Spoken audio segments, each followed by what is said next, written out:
Right arm pacer हैं आरोन और बड़े तजर्बाकुन गेंदबाजों में शुमार होता है इनका। बॉल करके रख दिया यहाँ पे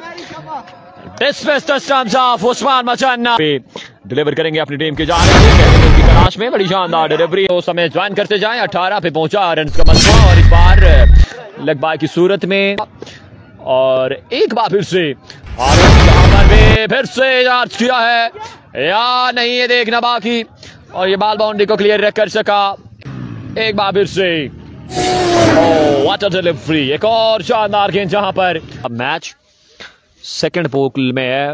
हारून गेंद और बड़ी शानदार डिलीवरी है। एक बार फिर से वंस अगेन हारून दौड़े आए, जोरदार अपील और यहाँ पे आउट है। क्या कह सकते हैं अगली जो दो टीमें हैं वो नेक्स्ट पोल की पहली जो बतिया टाइगर और डीके टाइगर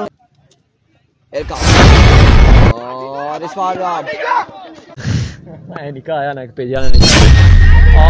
माय गुडनेस यहाँ पर जेन टाइमिंग के कैच और अब्बासी अब आ चुके हैं यहाँ पर बल्लेबाजी के जोर दिखाने। अब्बासी आजकल टेप बॉल क्रिकेट एडिटिंग में एक खास ज्वाइनिंग। इस बार भी एक और शानदार गेंद है, कोई रन नहीं मिलेगा।